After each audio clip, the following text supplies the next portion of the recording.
Internet వినియోగం పెరిగిపోవడంతో ప్రస్తుత కాలంలో సోషల్ మీడియా ఎంతలా పెరిగిపోయిందో ప్రత్యేకంగా చెప్పనక్కర్లేదు.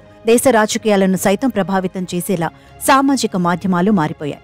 అయితే అదే సమయంలో ఎన్నో రకాల నేరాలకు ఇది ఊతమిస్తోంది. ముఖ్యంగా మంచి చెడు తెలియని టీనేజర్లు సోషల్ మీడియా ప్రభావంతో చాలా మంది మోసపోతున్నారు. కొందరు యువతీ యువకులు ప్రేమ పేరుతో ఆకర్షితులై జీవితాలను నాశనం చేసుకుంటున్న సంఘటనలు నిత్యం వెలుగు చూస్తూనే ఉన్నాయి. దీంతో పిల్లల విషయంలో తల్లిదండ్రులు మరింత ఆందోళనలో పడిపోతున్నారు. ఈ నేపథ్యంలో మెటా సీఈఓ మార్క్ జుకర్బర్గ్ తల్లిదండ్రులకు క్షమాపణలు చెప్పాడు.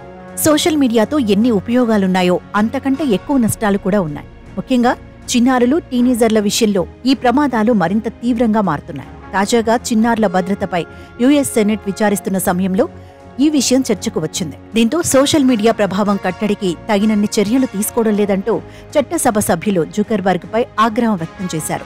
మెటాతో పాటు tick talk, X, discard, Snapchat ప్రతినిధులు కూడా ఈ విచారణలో పాల్గొన్న నేపథ్యంలో నీ చేతులకు రక్తం అంటుకొని ఉందంటూ సోషల్ మీడియా సంస్థలపై సభ్యులు తీవ్ర వ్యాఖ్యలు చేశారు. దాంతో మెటా సీఈఓ తన సీటు నుంచి లేచి బాధిత చిన్నారుల తల్లిదండ్రుల వైపు చూస్తూ విచారం వ్యక్తం చేశారు.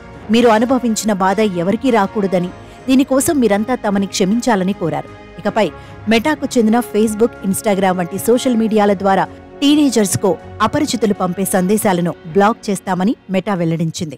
ఆ వేదికలపై బలవన్మరణాలు, ఈటింగ్ డిజార్డర్ ను చర్చించే సమాచారంపై ఆంక్షలను మరింత కఠినతరం చేసింది. అయితే ఈ సోషల్ మీడియా ప్రభావంలో మన పిల్లలు మన కళ్ల ముందే పడిపోతున్నారన్న వాస్తవాన్ని తల్లిదండ్రులు సైతం గుర్తుంచుకోవాలి. అందుకే పిల్లలు సోషల్ మీడియాలో ఏ కంటెంట్ ని చూస్తున్నారనే విషయాలని గమనించి వారికి మంచి చెడులు నేర్పిస్తే ఈ సోషల్ మీడియా ప్రభావంలో చిక్కుకోకుండా ఉంటారని నిపుణులు సూచిస్తున్నారు.